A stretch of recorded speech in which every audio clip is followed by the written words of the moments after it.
유파인 학원에서 이제 국어를 개설하게 돼가지고 저희가 설명회 차원에서 준비하고 이제 예비 고일 학부모님 대상으로 해서 혹시 중1, 2 학부모님도 혹시 계시나요? 아니, 중1, 2 학부모님 대상으로 해서도 필요한 정보라든지 그 당장의 학생들한테 어떤 정보 필요한지를 좀 국어 전반에 대해서 설명을 드리거든요. 대략 국어만 제가 설명드리는 건 대략 한 1시간 정도 될 것 같아요. 그리고 끝나고 나서는 편하게 질문해 주실 부분들 질문해 주시면 되고 전반적으로 설명드리도록 하겠습니다. 그게 제목을 이렇게 잡은 이유가 발목 잡는 중학생 국어 공부라고 했는데 이게 사실 오늘 다룰 내용의 가장 큰 부분도 어떤 거냐면은 사실 학생들이 중학교 1, 2, 3학년 동안 하는 국어 공부랑 고등학교 3년 동안 하는 국어 공부의 차이가 너무 큰 거죠. 사실 안에 있는 알맹이는 뭐 거의 똑같다고 보면 되는데 일단 평가 방법이라든지 또 평가 방법이 다르다 보니까 학교에서 가르치는 내용이라든지 심화된 정도 그리고 결국 또 중요한 거는 성적을 잘 받는 건데 중학교 때 받는 성적이랑 고등학교 때 받는 성적이 너무 편차가 크다 보니까 오히려 중학교의 국어에 익숙한 학생들이 고등학교 국어 공부로 가서 발목이 잡히게 되는 현상들이 일어나게 된다는 거예요. 그 전반에 대해서 제가 좀 구체적인 수치를 통해서 좀 꼼꼼하게 보여드리고 뭐 어떻게 대안책을 가지고 지금 준비해 나가야 되는가 그 부분을 좀 설명드리도록 합니다. 설명이 앞서서 엄청 크게 나오죠. 좀 이따가죠. 엄청 크게 나오죠. 제 소개 좀 드리자면 일단 중학교 보험과 졸업하고 이제 거의 한 15년 정도 계속 국어 쪽에서 뭐 문제은행 개설하는 것도 있고 강의도 하고 학원도 좀 운영하면서 이렇게 국어계에 있어요. 지금은 현재 수업하고 있는 거는 서울 지역에 이제 성북 지역에 이제 신일고라고 자사고가 있거든요. 신일고가 있고 이제 하나고나 한성과고 그리고 감동의 금천고 이렇게 이제 내신 수업을 하고 있고 여기 동탄에 이제 또 수업을 국어 선생님들이 저 포함해서 이제 서울 지역에 있는 10명 국어에 있는 선생님들이 한 4분 정도가 4명이 동탄 요 유파인에 와서 수업을 시작을 하는 거거든요. 그래서 저희가 이제 좀 매일 되는 학교를 서울에서 뺐습니다. 동탄에서 수업을 원래는 주중에 남는 아무래도 이 국어가 주말 수업이 많다 보니까 주중에 수업을 좀 깔려고 했는데 유파인 대표님이 그렇게 하면 안 된다고 해요. 동탄에 신경 써야 된다고 해요. 이제 주말에 하던 수업 빼고 동탄의 주말 위주로 수업을 좀 많이 따랐어요. 그리고 보시면은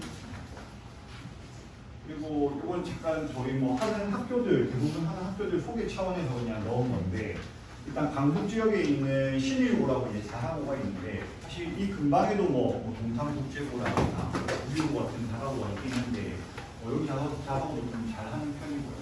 그래서 계속 뭐 서울대 합격자 수도 계속 늘는 편이고 평균 이 학교 재원 학교에 한 학년 통합 전교생 수가 한 400명 정도 되는데 거의 한 30명 정도 이제 최다 수강생을 일단 가지고 제가 좀 가르치고 있고 일단 입결도 꽤 높은 학교입니다. 그리고 이건 뭐 제 수업뿐만 아니라 저희 이제 열매국어에 속해 있는 모든 선생님들 그리고 이제 동탄에서 11월 그리고 본격적으로 시작하는 예비 고1반이 12월이나 뭐 중등 수업도 저희가 시작하는 게 12월에 시작을 하는데 선생님들이 다 같이 이런 솔루션이라든지 이런 커리큘럼으로 진행을 하고 있거든요.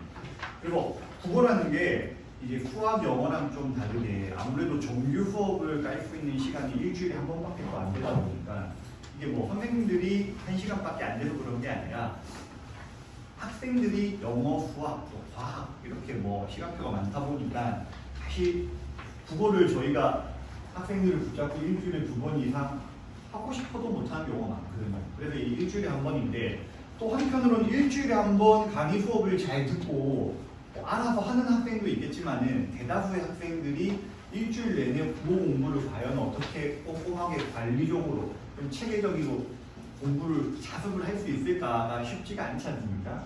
그런 부분에서 저희가 온라인으로도 어떻게 계속 좀 소통을 하면서 예를 들어 뭐 중학생이든 고등학생이든 내신 범위가 나온다거나 학교에서 어떻게 시험을 출제를 한다더라, 학교 선생님이 어떻게 수업을 한다, 이런 부분을 좀 꾸준히 소통하면서 학교 내신에 좀 특화된 전문성을 가지려고 자료 만드는 거라든지 수업 구성이라든지 이런 부분에 신경을 좀 많이 쓰고 있고요. 그리고 질문 같은 경우도 뭐 학생들이 사실 예를 들면 일요일에 국어 수업을 했는데 수요일에 국어 숙제를 하다가 모르는 부분이 있어서 질문 체크를 해놓고 화일 뒤에 일요일에 가져와서 하면 질문하면은 일단 학생부터가 이 질문을 자기가 왜 하는지 기억이 안 나는 경우가 많거든요. 그리고 저희가 이제 항상 수업 시간에 학생들한테 강조하는 부분은 뭐냐면은 바로바로 질문을 해라 이거예요. 그래서 이런 경우처럼 질문 있는 부분을 사진 찍고 선생님한테 카톡으로 보내고 질문에 대한 내용들 여기 보시면 오전 12시 44분 뭐 물론 선생님 잘 때도 이게 있겠죠. 그래도 한 최소 6시간 이내에서는 답변 피드백을 하면서 선생님들이 학생들이 질문한 부분들을 질문들을 바로바로 케어할 수 있게끔 신경을 많이 쓰고 있습니다. 그러니까 한편으로 대면에서 수업하는 건 일주일에 한 번 3시간, 고등부 같은 경우 3시간 반 이렇게 수업을 하기는 하지만은 그래도 뭐 당장에 옆에 있는 과외 선생님까지는 아니더라도 학생이 국어 공부를 할 때 필요한 질문이라든지 궁금한 부분을 어쨌든 바로바로 선생님하고 소통할 수 있는 것 이런 부분을 저희가 신경을 좀 많이 쓰고 있고요. 그리고 여튼 저희가 최상위권 학생들도 뭐 1등급 이제 고등학교 올라가면 이제 4% 이내가 1등급이 되잖아요. 이 부분도 제가 중학교와는 다른 고등학교 평가에 대해서 자세히 말씀을 드릴 텐데 어떤 상위권 학생들, 뭐 전교권 학생들을 저희가 가르치고 있는 지금 서울 지역의 뭐 강동이나 뭐 성북 지역에서 대부분 이제 학생들이 다니고 있고 그리고 뭐 상위권뿐만 아니라 중하위권 학생들도 성적의 상승폭을 보면은 저희가 신경 쓰는 부분이거든요. 일단 국어 수업 자체가 학교별 반만 어쩔 수 없이 물론 이제 중등반이라든지 예비고일 특강반에서는 또 다른 통합반으로 학교가 섞일지는 몰라도 아무래도 국어 수업이라는 게 학교 국어 내신 중심이다 보니까 출판사가 다 다르고 학교마다 또 시험 범위나 진도가 다 다르고 그래서 소수 인원이라 하더라도 저희가 학교별 반으로 편성을 하다 보니까 그 레벨이 한 반에서도 최상위권 학생이나 중하위권 학생이 섞일 수밖에 없거든요. 국어 수업이라는 게. 그래도 그런 학생들도 저희가 1대1 케어라든지 수업 이후에 클리닉을 통해서 학생들이 좀 이런 학생들도 충분히 성과가 오를 수 있게끔 신경을 많이 써서 또 수업을 하고 있습니다. 자, 그러면 이제 본격적으로 들어가서 우리 아이의 중학교 다 이제 아이들이 중학생이라든가 중학교에서 국어 시험이 어떤 식으로 나오느냐 이렇게 보시면은 저희가 뽑은 게 이제 서구중 요 가까이 있는 서구중학교 학업 성취관 보시면은 3학년 성취도 평가로 국어만 제가 말씀드리면은 성취도 A가 42%가 됩니다. 국어 100점 만점에 평균이 82.7점입니다. 제일 심각한 문제가 뭐냐면 제가 이제 주로 이제 고등부 수업을 합니다. 학생들이 고등학교 진학에서 국어를 가르치고 성적이 잘 안 나오니 차일러서 수업하고 또 하고 성적이 나온다 안 나온다. 제일 큰 문제는 착각입니다. 착각. 중학교 때 다 A로 웬만하면 A를 받는 거예요. 전교에서 50% 정도 들어가는. 서구중 같은 경우에 42%지 다른 학교들 서울도 마찬가지입니다. 서울도 보면은 거의 A 등급을 받는 학생이 42%, 50% 된다는 거예요. 그러면 뭐냐면은 이게 성취도 평가라는 게 보통 학교마다 다르긴 하지만은 뭐 90점 이상, 원점, 85점 이상 이러면 그냥 학생들 성적표에 다 A로 찍혀서 다 나가는 거예요. 그러다 보니까 어떤 학생이 국어 100점을 받아, 어떤 학생이 국어 95점을 받아 큰 차이가 없는 거예요. 그래서 다 A를 받다 보니까 학생들도 마찬가지고 학부모님들도 마찬가지고 우리 애는 국어 A 나오고 잘하는 애라고 착각을 하시는 거예요. 보시면은 2학기도 마찬가지입니다. 2학기에도 A 등급 받는 학생이 40.1%. 그럼 이게 서구중 학생들이 국어를 잘해서 그런 건가? 이거는 학교에 국어 시험을 내는 출제자 입장에서 우리가 생각을 해봐야 되는 문제인데, 고등학교에 진학을 하면은 등급이 물론 현재 중2 같은 경우는 교육 개편안이 10월 10일 날 발표된 게 있기 때문에 그게 이제 확정한 발표는 12월이긴 한데 아무래도 그 부분이 유지가 된다면은 1등 9등급제가 5등급제로 바뀌지 않습니까? 그럼 일단 현재 중3을 기준으로 봤을 때는 9등급제라고. 그럼 현재 중3이 5위로 올라갔을 때는 아직 9등급제가 유지가 되는 건데, 전교에서 1등급을 받으려면 전교생의 상위 4%가 돼요. 그러면 잠깐 계산만 해봐도 전교생 300명이면은 4%, 전교 12등까지만 1등급이 되는 거고, 틀린 문제 차이, 그 소수점 0.1점 차이로도 학생이 전교 13등이 될 수 있거든요. 그러면은 그 전교 13등 학생은 국어 등급이 2등급이 돼요. 그러면은 근데 중학교 같은 경우는 어쨌든 1등급, 2등급 이게 없다 보니까 학교 입장에서도, 학교의 출제자 입장에서도 쉽게 문제를 내고 또 쉽게 가르쳐도 상관이 없다는 거죠. 어차피 뭐 A, B, C, D, E 나누고 이 비율이야 상관이 없기 때문에. 그래서 중학교 국어가 고등학교 국어에 비해서 너무 쉬운 거예요. 학교에서 쉽게 가르치고 시험도 쉽고 그냥 공부 대충 하고 학교 수업만 대충 들어도 90점 이상 A가 나오다 보니까 100점 받은 학생이나 90점 받은 학생이나 큰 차이도 없는 거고, 성취도 평가 결과에서. 그러다 보니까 국어 공부를 학생들이 안 해요. 국어 중학생이 국어 학원을 다니는 경우도 많지도 않고, 물론 지역마다 차이는 있겠지만 국어를 너무 쉽게 생각하고 국어를 자기가 본인이 잘한다고 생각을 하죠. 근데 그러다가 고등학교에 진학하게 되면은 이제 동탄고 샘플, 이제 올해 동탄고 1학기 성취도를 보시면은 뭐 성취도별 분포 비율은 사실 큰 의미는 없습니다. 참고는 할 수 있는데 대학에 갈 때 핵심적인 거는 9등급인 거예요. 그러면 성적표에 또 마지막에 학교생활 기록부에 기록되는 거는 1등급부터 9등급까지. 그럼 학생이 몇 등급을 받았냐 이거. 여기 A 분포도가 6.7%인데 1등급 같은 경우는 4%라고 보시면 돼요. 아까 말씀드렸다시피 정말 전교 등수 하나 차이로 등급이 1등급이냐, 2등급이냐, 3등급이냐 이렇게 갈려져 버리는 거죠. 그래서 학교 입장에서도 이런 거죠. 국어 시험을 쉽게 출제를 할 수가 없는 거예요. 고등학교 같은 경우. 그래서 어떻게든 하위권의 변별력을 위해서 킬러 문제라든지 난이도 높은 문제라든지 이런 거를 섞어서 학생들이 국어 시험을 어렵게 만드는 거죠. 실예로 어떤 예가 있냐면은, 예를 들어 뭐 전교생이 300명인 학교에서, 이 학교에서 100점, 그러면 1등급이 12명까지만 나와야 되지 않습니까? 근데 100점이 한 15명이에요.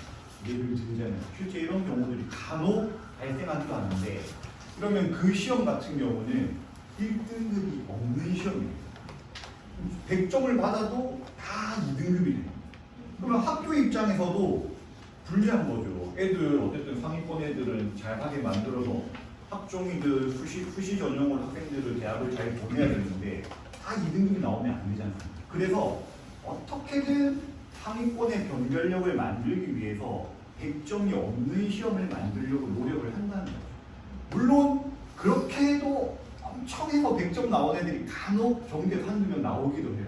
근데 제가 어쨌든 지금 수업하고 있는 고등학교에서는 100점 거의 안 나와요. 거의 한 3년에 한 번 나올까.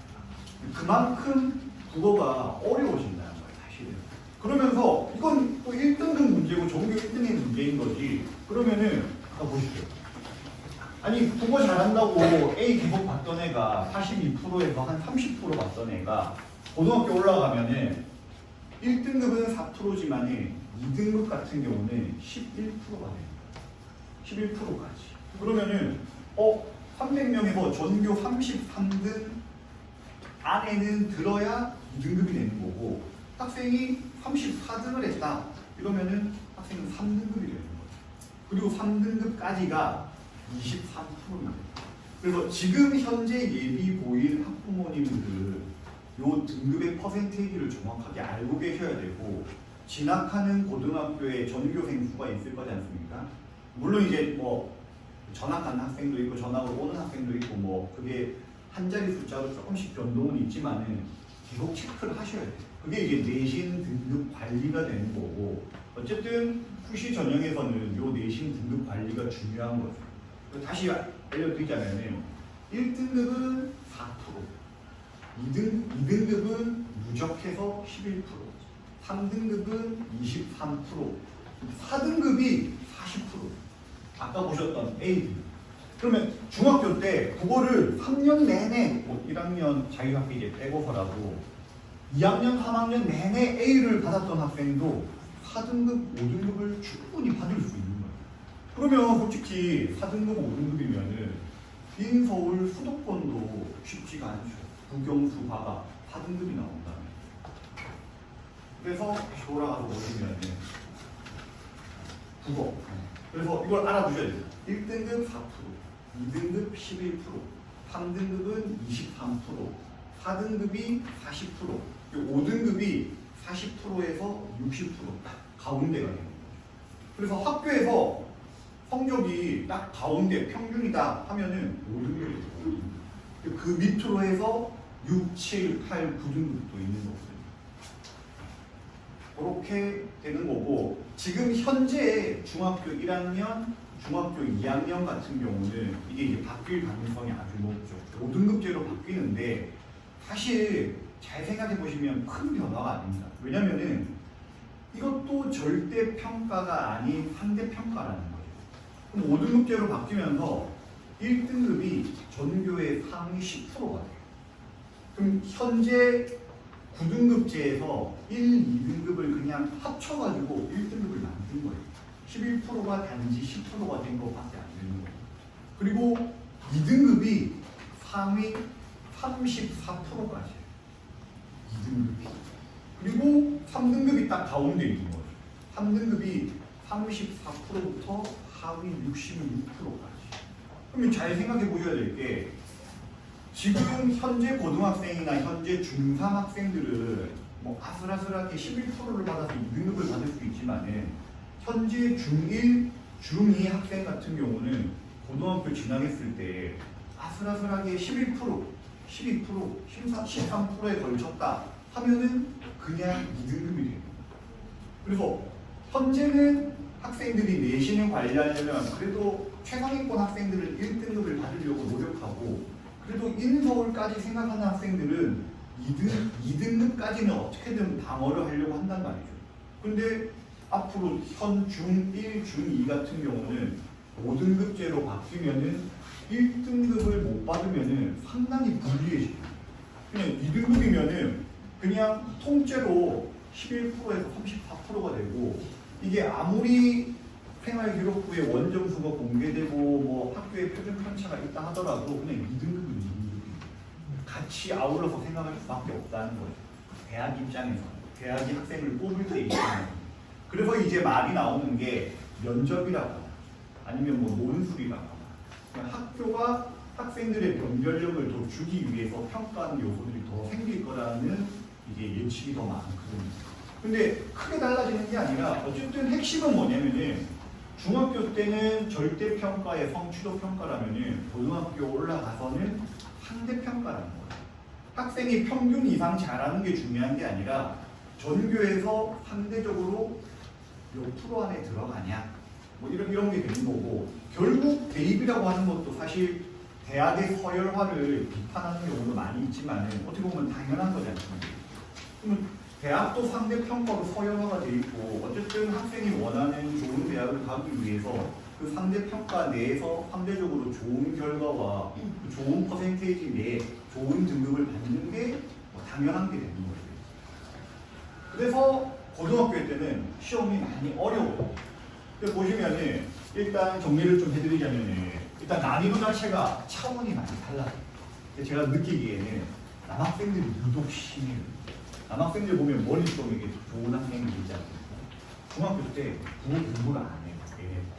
왜냐면은 그냥 뭐 어렸을 때 책도 많이 읽고 머리도 좋고 이러다 보니까 그냥 글 읽고 판단해서 뭐 5개 중에 가장 답인 것 같은 애 고르는 게 어렵지 않거든요. 그러다 보니까 중학교 때 계속 A 나오고 100 정도 나오고 이런 국어 공부 안 하다가 고등학교 딱 진학하고 나서 상대평가로 바뀌고 학교에서도 국어시험 난이도가 확 올라가다 보니까 2등급 받기가 힘든 거예요. 그러면 3등급 그러다가 또 남학생들도 자존심이 되지 않습니까? 그러면 이제 공부 안 해요. 그럼 이제 뭐 하고 그러면 제 이야기는 아니고 제 이야기는 아니고 그런 학생들이 생각보다 많아요. 실제로. 그래서 물론 잘하는 학생은 잘하죠. 이제 꾸준히 잘하는 학생은 잘하는데 딱 그 중학교 때 머리로 공부하던 애, 머리로 시험 치던 애들이 분명히 있거든요. 그런 애들은 사실 중학교 때 열심히 한 게 아니에요. 사실은 그냥 머리로 결과가 잘 나왔던 건데 이런 학생들이 고등학교 올라가면은 등급이 이제 보통 밀립니다. 뭔가 그래서 고등학교 국어는 머리로 하는 게 아니라 100% 학습량이에요. 학습량. 얼마나 교과서를 몇 번을 봤는지, 심화 문제를 몇 번을 돌렸는지, 시험 범위에 해당되는 그 심화된 고난도 문제들을 얼마나 많이 풀었는지 요거에 결과가 나타나는 건데 학생들이 공부를 하는 습관이 중학교 국어에서 1, 2, 3학 때는 습관이 안 된 거예요. 당연히 머리로는 선생님들이 이야기하고 너 이렇게 하면 안 되네 하더라도 얘들 몸이 기억하는 게 있는 거예요. 그래서 국어 공부 내가 잘했고 뭐 하면은 뭐 똑같이 받을 수 있는 거 아니야? 그래서 보통 고등학교 진학하자마자 4월, 5월에 보는 첫 중간고사에서 애들이 충격을 받는 거예요. 실제 깜짝 놀라는 거예요. 3등급, 4등급 이렇게 받으면 3등급, 4등급 받으면 너 인서울대학 가서 힘들어요. 충격받아요. 그거 알아요. 그걸 극복하고 노력해서 하는 학생도 있는데 제가 봤을 때는 그래도 미리 준비해서 1학기 성적을 1학년 때 성적을 잘 받고 그런 성취감으로 꾸준히 이어가는 학생의 비중이 훨씬 높지 자기가 충격받고 좌절하고 포기하고 그런 학생이 그걸 극복해서 이겨내고 잘하고 이런 학생이 많지는 않은 것 같아요. 전자에 신경을 좀 많이 쓰셔야 되고 오히려 그러면 중학교 때는 고등학교 국어 선행이 많이 돼요. 국어가 어렵다는 거를 미리 좀 느껴야 된다. 이게 국어가 만만한 과목이 아니구나. 그리고 내가 대학 가기 위해서 수능 국어를 본다면은 이런 문제들을 풀고 이런 문제를 접근하는 게 내가 많이 부족하구나를 느껴야지 국어 공부에 대한 필요성을 느끼는 거지. 당장의 중학교 시험, 당장의 국어 학원이라 하더라도 정말 중학교 커리큘럼이나 중학교 국어 시험 내신 대비로서는 고등학교 때 큰 피해를 볼 가능성이 높다는 거예요. 그래서 차원이 확 달라지고 변별력을 확보한 고난도 문제가 상당히 많이 출제가 되고 그리고 개념 자체도 기본적인 개념은 사실 큰 차이가 없습니다. 근데 여기서 이제 개념 자체가 깊이 들어가고 예시되는 지문이라든지 작품들이 확 늘어나는 거죠. 그리고 중학교 때와 다르게 시험 범위도 상당히 많이 늘어나고 교과서에서만 출제된 학교는 거의 없다고 보시면 됩니다. 교과서에서 한 50% 정도가 학교마다 물론 차이는 있겠지만 교과서에서 한 50% 학교에서 주는 학습지 프린트에서 한 20, 30% 그리고 심지어 고1 같은 경우도 고3 모의고사에서 일부 발췌해서 출제하는 경우도 있어요. 그리고 시험 범위를 미리 주기는 하지만 이 범위 밖에 있는 문학 작품이나 지문들이 외부 지문으로 추가가 돼서 출제되기도 하거든요. 그래서 학생들이 준비하는데 쉽지 않은 국어가 고등학교 국어가 되는 거고 이건 내신도 마찬가지고 수능도 마찬가지가 돼요. 그리고 살펴보시면은 중학교 시험입니다. 서류 및 중 한 학년 시험이고 이 부분은 동탐고 1학년 작년 시험인데 이렇게만 딱 보시면은 큰 차이는 없어요. 똑같은 개념을 물어보는 거거든요. 근데 저 위에 있는 생략된 가라고 하는 글, 여기 있는 가와 나의 비교 부분에서 작품의 난이도가 확 차이가 나는 거예요. 그리고 이걸 보시면은 강인하고 의지적인 어조라고 했는데 사실 중 1, 2, 3 정도 되면은 무슨 말인지는 알아요. 어머님들도 여기 보시면은 무슨 말인지는 알지 않습니까? 근데 학생들이 이런 문제를 왜 틀리느냐? 그 안다는 게 대부분 감으로 알고 있는 거예요. 무슨 말인지는 알겠다라는 거죠.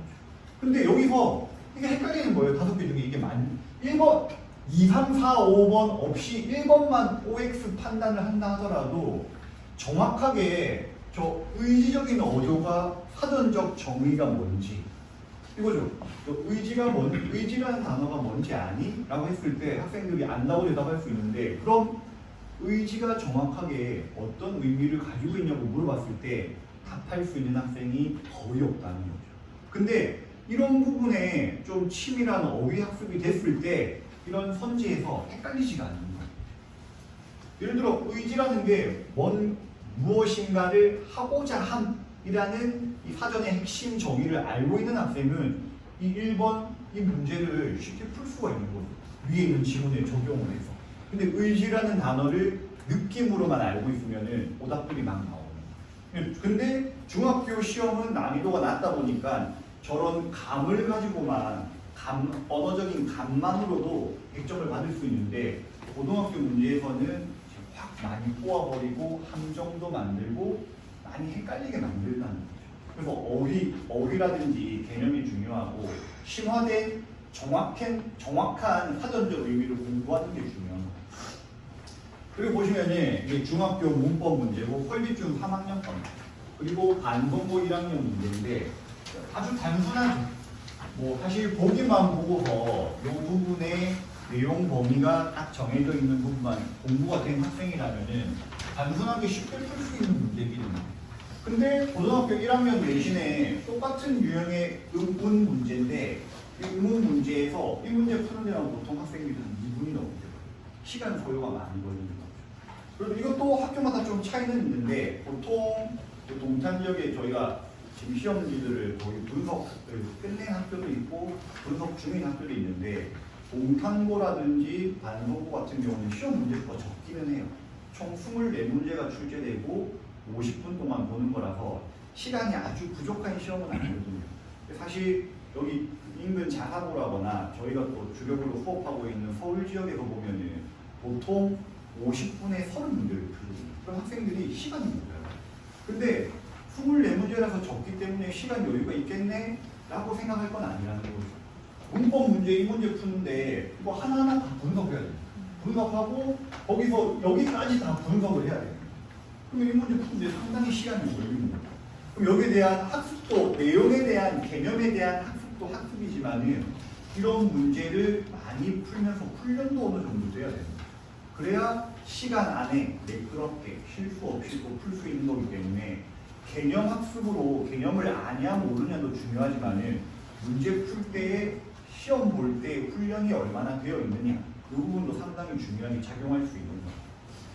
그래서 이 부분도 정리를 좀 해드리면은 이제 고등학교 국어를 올라가면은 국어 한 개 과목으로 딱 끝나는 게 아니라 안에서 세부적으로 영역이 나눠지거든요.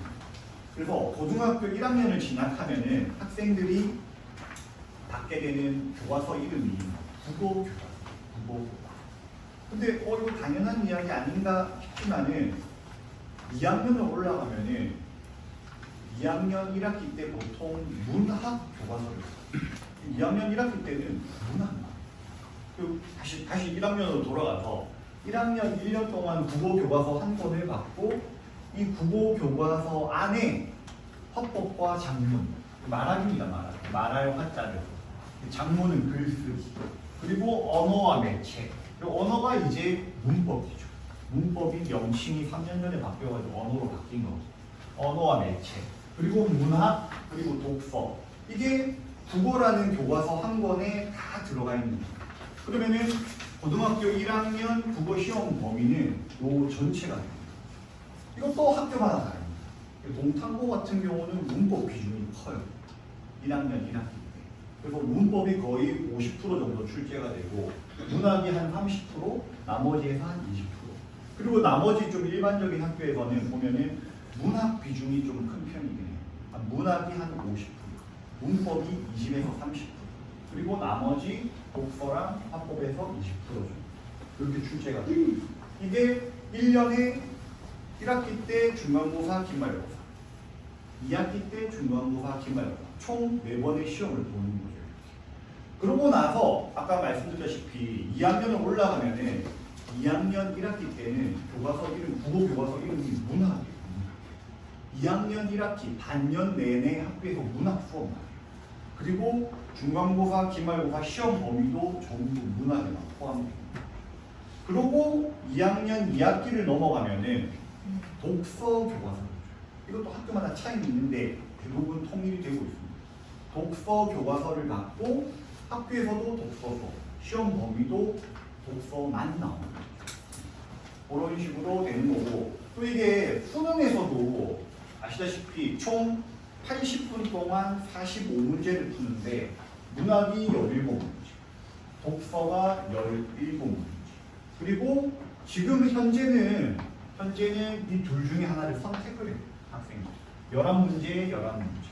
그래서 선택한 과목 11문제랑 17문제, 17문제에서 총 45문제가 됩니다. 그런데 이게 또 바뀌어요. 현, 중, 2부터는 수능이 바뀌어가지고 요게 매체가 아예 없어집니다. 없어지고 어떻게 되냐면은 이렇게 됩니다. 짬뽕을 시켜놔요. 독서와 장문 이렇게 과목명이 바뀌고, 그리고 언어와 화법, 그리고 문학 이렇게 많이 바뀌는 거지. 똑같은 거예요. 알맹이는 똑같고 어차피 과목명만 교체되는 거고 매체가 사라지는 거고, 수능에서도 선택 영역 없이 매체 뺀 모든 영역이 포함이 되는 거죠. 그럼 이게 사실 4년 전에 원래대로 돌아가는 거거든요. 4년 전으로 그대로 돌아가는 거죠. 그러면 예상될 수 있는 거는 화법 5문제, 장문 현중입니다. 화법 5문제, 장문 5문제, 문법, 언어 5문제, 15문제, 15문제 이렇게 다시 돌아갈 가능성이 높은 거죠. 근데 현재 중3 같은 경우는 선택이에요. 둘 중에 하나 선택. 그렇게.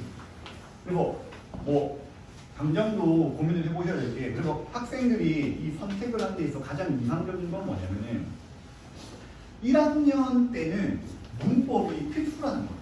학생들이 사실상 요 전 영역에서 내신에서는 그래도 어려워하고 오답률이 높은 편이 되는 게 문법이에요. 왜냐면 독서는 비중도 적거니와 미리 범위를 주는 경우가 많기 때문에 내신에서 어려워하진 않아요. 근데 수능으로 가면은 이제 비문학 독서가 난이도가 확 올라가고 학생들이 제일 어려움이 되는 거죠.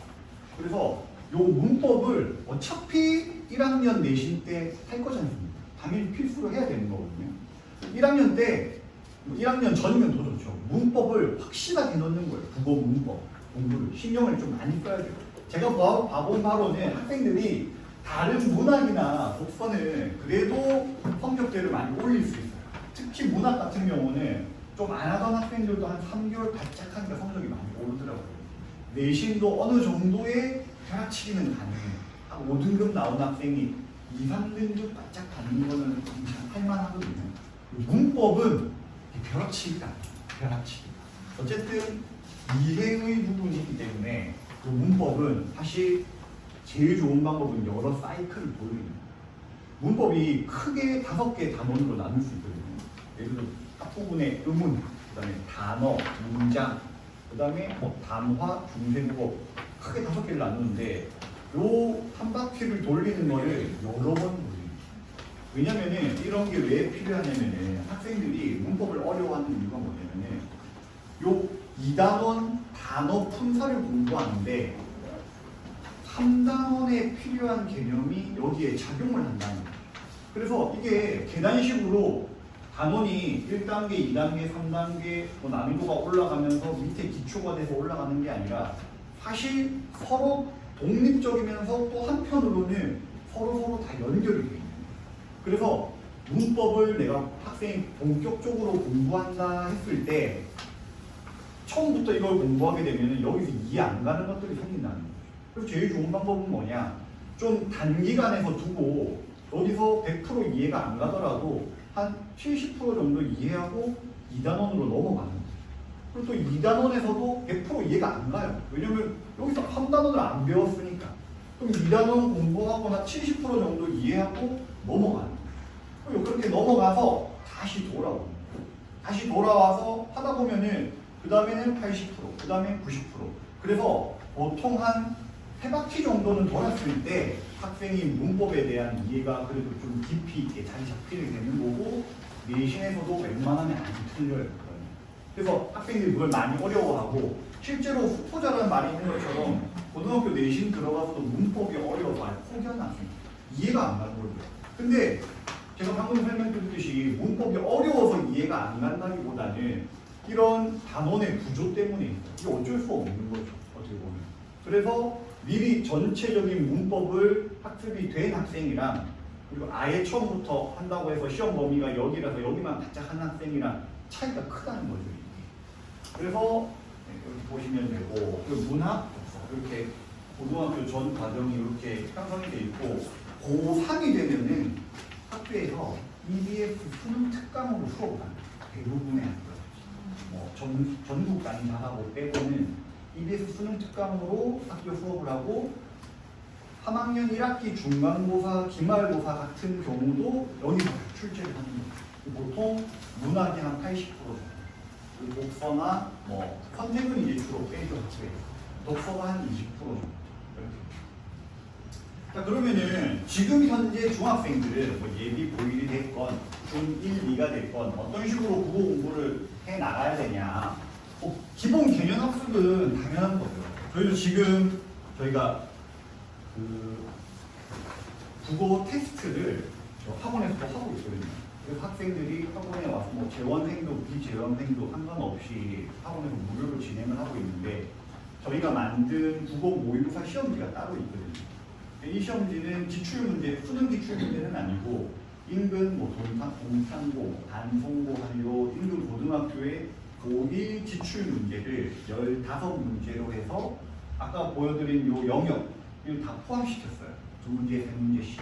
해서 학생이 그걸 시험을 보면은 여기 있는 선생님들이 채점을 해주고 학생의 어느 정도의 지표 정도는 예측할 수 있게끔 학생이 문법이 약한 건지 그걸 보면은 제가 이 시험지 계속 받아봐요. 채점한 걸 다 받아보는데 현재 예비 고1 학생들 중에서 저희가 만든 15문제 중에서 1문제, 2문제 틀린 학생들이 있거든요. 그 보면은 문법이 아예 안 틀린 학생들이 있어요. 그래서 제가 전화해서 상담하고 이렇게 하다 보면은 중학교 때 국어학원을 다니고 있대. 문법이 어느 정도 탄탄하게 잡혀있는 애들도 있는 거죠, 실제로. 그래서 요 기본 개념들을 좀 꼼꼼하게 마무리를 하는 게 좋은 거죠. 꼼꼼하게 마무리하고 그리고 이 개념 학습에서 끝나는 게 아니라 개념을 응용할 수 있는 다양한 문제들이 있기 때문에 그 개념 학습한 후에 바로 그걸 적용할 수 있는 문제들, 요 문제들을 풀면서 적용 연습을 좀 해야 되고 그리고 이제 고난도 문제 그리고 이제 실전 모의고사 이렇게 그래서 예비 고1 학생이 고등학교를 진학하자마자 3월 첫째 주 보통은 3월 첫째 주에 보는데 올해 같은 경우는 3월 중순에 봐가지고 뭐 내년은 어떻게 될지는 모르겠지만 여튼 3월에 고1 학생들이 전국에 있는 학생들이 전국 학력평가라는 이름으로 수능 모의고사를 보는 거예요. 작년까지는 경기도는 안 봤는데 올해부터 또 본다고 하더라고요. 사실 이 시험이 성적에는 안 들어가요. 근데 그래서 그러다 보니까 학생들이 거기에 대한 준비도 거의 안 하고 또 시험 볼 때도 보십시오. 국어가 8시 40분에 시작을 해요. 아침 8시 40분에. 그럼 8시 10분부터 수능은 똑같이 보거든요. 고1이라 할지라도. 8시 10분까지 입시를 해서 30분 대기하다가 8시 40분 땡 하면은 국어 시험지를 푸는데 총 45문제. 아까 보여드렸던 화장문 해서 15문제, 문학 15문제, 독서 15문제. 이걸 80분 동안 푸는 거고 이걸로 끝나는 게 아닌 거죠. 쉬는 시간 20분 가지고 수학 보고, 점심 먹고, 영어 보고, 그리고 탐구까지 하루 종일 수능하고 똑같이 봐요. 이걸 3월에 보는 건데 저는 개인적으로 생각하는 게 학생들이 이 3월에 전국 학력평가를 잘 활용을 해야 돼요. 보통 어쨌든 공부에 있어서 중요한 게 학생의 마음이고 그 마음이라는 게 어떤 동기부여가 되는 건데 그 동기부여가 중요한 건데 멀리 있는 고등학교 내신, 내가 고등학교 어디 갈지도 모르는 거고 내신이 어떤 식으로 나올지도 모르는 상황에서 학생들이 거기에 대한 목표 집중이 안 돼요. 그러면은 뭔가 붕 뜨는 공부나 학습에서 붕 뜨는 이 공백 기간이 생깁니다. 그래서 전 추천드리는 게 3월 모의고사를 목표로 해서 학생이 바짝 준비를 하는 거 지금부터라. 그리고 중1, 2도 지금 해도 됩니다. 사실 뭐 솔직히 이게 의무교육이라고 생각을 하고 우리 학생이 대한민국의 의무교육을 잘 받고 뭐 이런 목적으로 학원 다니는 건 아니지 않습니까? 학교도 마찬가지겠지만 어쨌든 원하는 대학, 뭐 좋은 대학을 가기 위해서라면은 중1, 2도 중1, 2에 맞는 교육보다는 더 앞선 교육이 사실 맞는 거예요. 사실. 앞선 레벨이 맞는 거고 그래야 상위권에 포진이 되면서 상위권에서 대학을 진학할 수 있으니까 그래서 요 실전 모의고사를 미리 준비하는 게 상당히 유리합니다. 그러면은 대부분 학생들이 3월에 보는 모의고사를 대충 보거나 막 잠자거나 뭐 이럴 때 특정 학생들은 이 부분 준비해서 시험도 잘 보는 거예요. 이거 보고 성적표가 전국 등수, 전교 등수, 반 등수, 수능 등급 다 나와요. 전부 다 나와요. 학생들이 대부분 대충 보고 스스로를 합리화해요. 난 열심히 하지 않죠. 난 집중해서 보자. 스스로 합리화하는 거예요.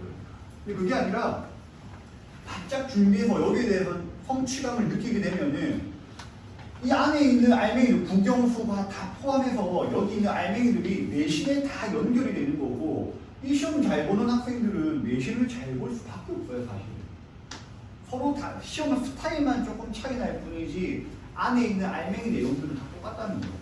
모의고사 잘 보는 학생들이 내신 잘 보고 내신 잘 보는 학생들이 모의고사 잘 보는 거지 이게 아주 큰 차이가 나진 않거든요.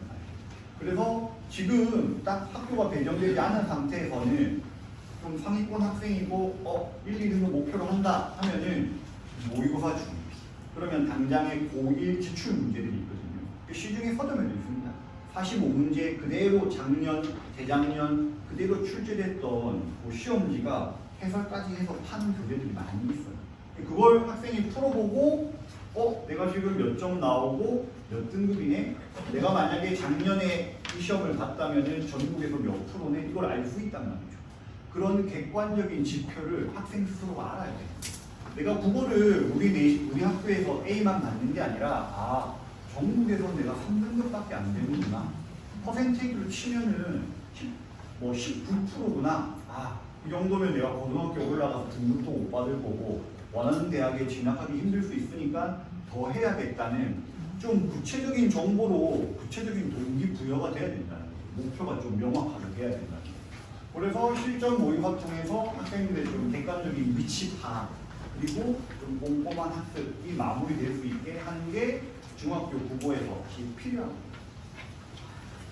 저희 유파인 국어 커리큘럼을 좀 정리해서 소개해드리면 일단 정규 수업이 있고 정규 수업은 중등반 수업 같은 경우는 3시간으로 편성되고요. 그리고 고등반 수업, 예비 고일 수업 같은 경우는 저희가 3시간 반으로 편성이 되고 보통 이제 내신이 들어가거나 내신 들어가는 경우가 아니다 하더라도 이후에 저희가 클리닉이 다른 요일에 별도로 편성을 하지 않기 때문에 정규 수업이 끝나고 나서 학생들 클리닉이 다 따로 있습니다. 그래서 학생들 뭐 1대1로 뭐 오답 질문이라든지 그리고 숙제 점검이라든지 이게 따로 이루어지고 이 부분을 좀 자세히 설명드리면은 수업 내에서는 제 1차적으로 모든 저희 선생님들이 똑같이 진행하는 게 어휘 시험을 보고 국어 아까 말씀드린 국어 어휘가 중요하거든요. 어휘 시험을 보고 이제 그 커리큘럼에 따라서 문학, 문법, 독서들이 정리가 돼가지고 수업을 하고요. 그리고 모의고사 테스트를 보고 피드백 분석하고 이제 분석 테스트에서 미통과자라거나 좀 성취도가 부족한 학생들은 따로 또 시험을 보거나 저희가 개별 케어를 따로 하고 있습니다. 요거는 저희 어휘 시험지가 되고 어휘 책이 저희가 따로 주어지고 어휘 테스트를 매 수업마다 본다고 보시면 됩니다. 그래서 요거는 사전적 의미를 정의해서 찾는 거예요. 찾는 문제가 되고 요건 이제 저희가 교재를 매주 편집을 따로 합니다. 특정 교재를 뭐 시중에 있는 그 교재 4, 5세에서 그거 진도 빼고 그런 수업은 아니고 저희가 어쨌든 딱 중학생 예비 고1이라면은 지금 현재 11월부터 고등학교 진학 전 6월 말까지 4개월의 커리큘럼을 새롭게 짜거든요. 항상 새롭게 짜요. 새롭게 짜기 때문에 뭐 문학은 이번에 이 교재가 좋겠다, 뭐 문법은 이 교재가 좋겠다 해서 그 한 주에 하는 한 권의 책이 나갑니다. 학생들. 그 안에 뭐 문학, 문법, 독서 이렇게 있는 식에서 뒤에 숙제가 있고 수업하는 내용이 있고 또 중등 과정에서 특정된 문학책이라든지 전체 책이 저희가 자체 제작해서 일단 나가는 거예요. 뭐 샘플로 좀 보여드린 거고 그리고 모의고사 같은 경우도 현재 실시하고 있는 예비 고1 학생들은 저희가 신청을 받아서 거기서 보고 있거든요. 학생들. 그 시험지가 되고 이건 이제 저희가 학생들한테 작성하게 하는 분석지가 되는 건데 이 부분은 이제 국어 내신 기간에 주로 활용을 하는 거고 보시면은 그 주에 한 수업 내용들 그리고 클리닉 텍스트 어떤 걸 봤는지 그리고 숙제는 어떤 게 나갔는지가 나가고 학생들의 이제 숙제 완성도 퍼센테이지 그리고 숙제 한 부분에서 오답과 선생님 첨삭 이렇게 진행되고 그리고 수업하는 중에서도 아무래도 적용 문제들을 개념 설명을 해주고 혹은 문학 작품을 설명하고 거기에 해당되는 문제를 바로 3-4문제 정도는 풀어보고 선생님들이 그 문제를 어떻게 접근하고 어떻게 푸는지를 수업을 하기 때문에 거기서 학생이 틀린 부분이 왜 틀렸는지 그런 부분을 정리하는 그리고 어휘 텍스트에 대한 결과가 따로 있고 그리고 이 부분은 저희가 모의고사를 실시했을 때 작성을 하는 건데 아까 말씀드렸다시피 화작, 화법과 장문, 언매가 있고 문학이 있고 독서가 있으면은 이것도 단순히 이걸로만 나눠지는 게 아니고 이것도 세분화가 돼요. 독서 같은 경우도 인문 영역, 진문, 사회, 과학, 기술, 예술이 있는 거고 문학 같은 경우도 현대시, 고전시가, 현대소설, 고전소설, 극수필 이렇게 나눠지기 때문에 이거죠. 아까 제가 말씀드린 포인트에서 학생이 중학교 국어에서 자기 수준을 알 수가 없기 때문에 고등학교 1학년 기출 모의고사라도 보고서 자기의 어떤 객관적인 위치, 좀 더 정확한 위치를 파악해야 되는 게 중요하다는 건데 여기에 더 나가서 똑같이 81점을 맞더라도 어떤 학생은 문법에서 5점이 틀릴 수도 있는 거고 어떤 학생은 문법이 다 맞고 화작에서 2점, 3점이 틀릴 수도 있는 거고 그리고 똑같이 문학에서 마이너스 4점이라고 하더라도 어떤 학생은 고전 시가가 유독 약할 수 있는 거고 어떤 학생들은 장문인 소설 파트가 약할 수 있다는 거예요. 그런 부분을 체크를 해줘야 돼요. 그러면 이게 선생님이 체크해 주는 것도 있지만 학생 스스로도 아 내가 국어를 단순히 2등급이구나 90점 이상이구나 80점이구나가 아니라 아 내가 국어에서 특히 고전 시가가 약하구나 국어 전반 영역에서 독서가 유독 약하고 독서에서 내가 기술 사회가 약하구나 이게 계속 스스로가 체크가 돼야 된다는 거죠. 저희가 한창 막 이야기 많이 하던 게 메타인지 능력이라고 이야기하지 않습니까? 사실 자기 자신을 자기가 보기가 힘들거든요. 그냥 주어진 앞에 있는 교재나 진도, 선생님을 바라보지 스스로가 아 내가 이게 뭐가 부족하고 뭐가 약하고 이런 능력이 소식 갖춰진 학생이나 그 능력이 없다 하더라도 그게 스스로 계속 자각이 될 수 있다면 변화할 수 있다는 거죠. 자기가 스스로 약한 걸 아니까 또 신경 쓰고 챙길 수도 있는 거고. 그래서 이 부분에 어떤 영역별 분석과 오답 정리 이렇게 이제 해서 이걸 학생들이 수업 시간에 짬짬이 작성을 하고 수업이 끝나고 나서 각 선생님들이 학생별로 따로 이걸 1대1로 점검을 하는 겁니다.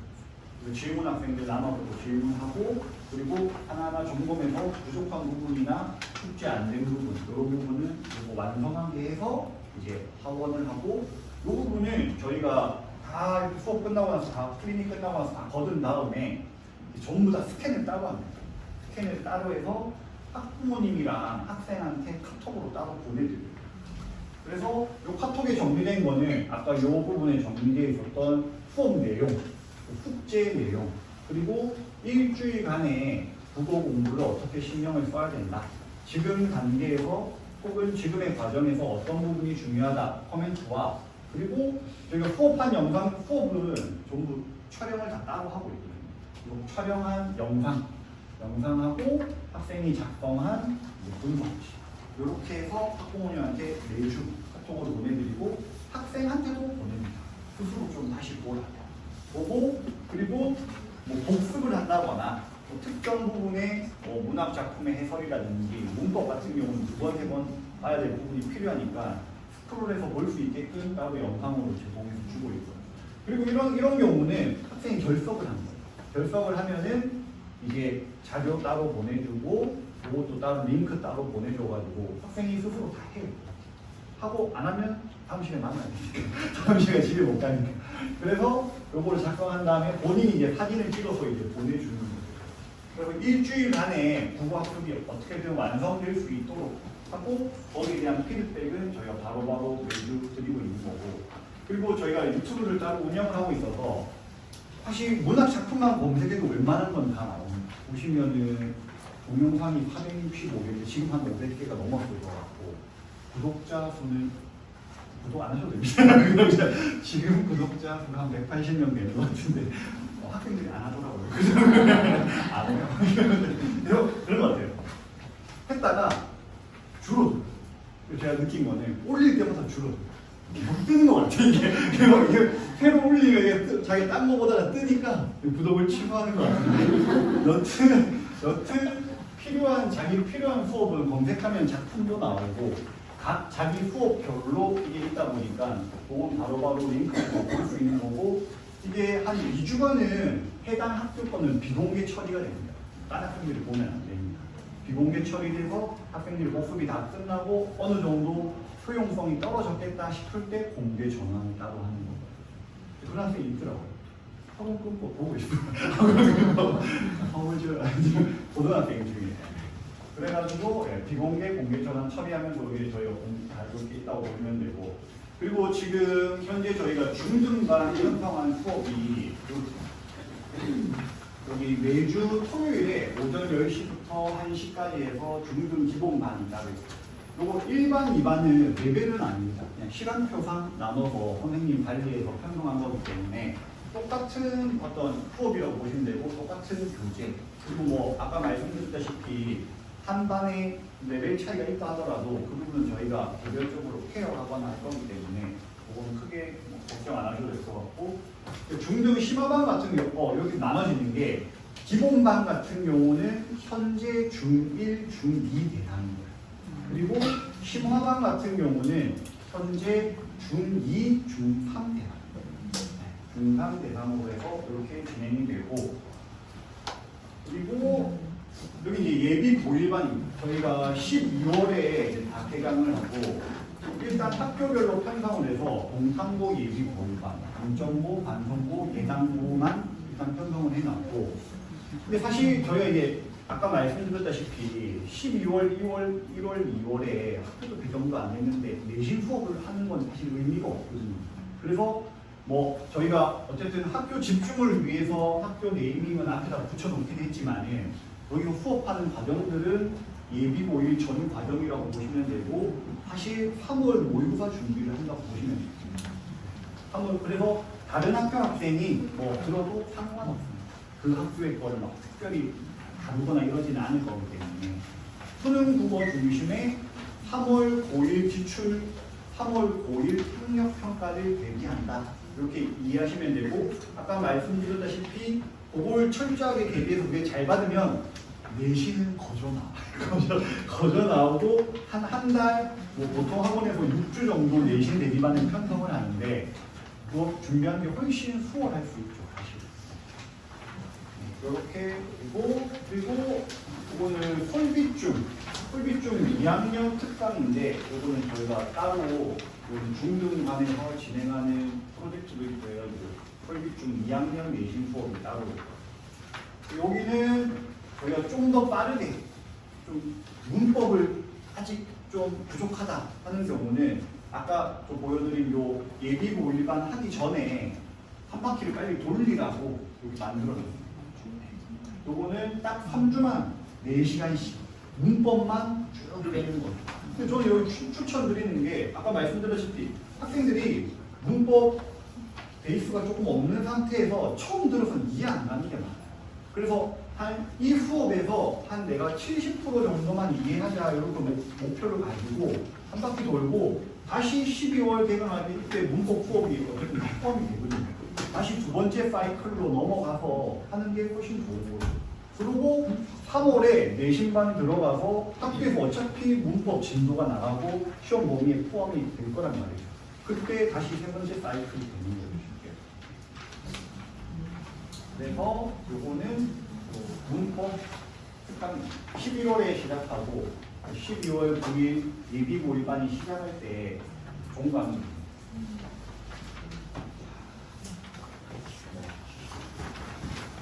저희 서울에 있는 강동에 있는 학원 앞에 붙여 있어요. 이건 제가 학생이 성적이 잘 나오면 학생이 노력한 거고 학생이 성적이 잘 안 나오면 저희가 부족한 거예요. 저는 진심으로 그렇게 생각하고 있습니다. 진심으로 그렇게 생각하고 있고 그러다 보니까 저희 같은 경우는 매번 커리큘럼도 바뀌어요. 뭔가 고정된 교재, 고정된 교수 방식, 고정된 관리 방법이 아니라 그래도 계속 뭐가 부족할까 또 여기서 뭘 더 채우고 어쨌든 저희도 목적은 학생들이 성적이 잘 나오는 게 목적이기 때문에 더 뭘 할 수 있을까를 생각을 해서 고민해서 많이 편성하고 그리고 지금 차원에서 동탄에 저희가 시작하는 데 있어서도 어느 정도 완성된 형태에서 서울에서 저희가 그래도 좀 성과를 가지고서 왔기 때문에 동탄에서 좀 자신감도 가지고 노력해가지고 국어 하면은 그래도 6화에서 국어가 학생도 제일 많고 제일 잘한다더라 학생들이 성적도 제일 많이 오른다더라 제일 괜찮다더라 그걸 좀 목표로 해서 내려온 거기 때문에 잘 봐주시고 잘 부탁드리겠습니다. 네. 감사합니다.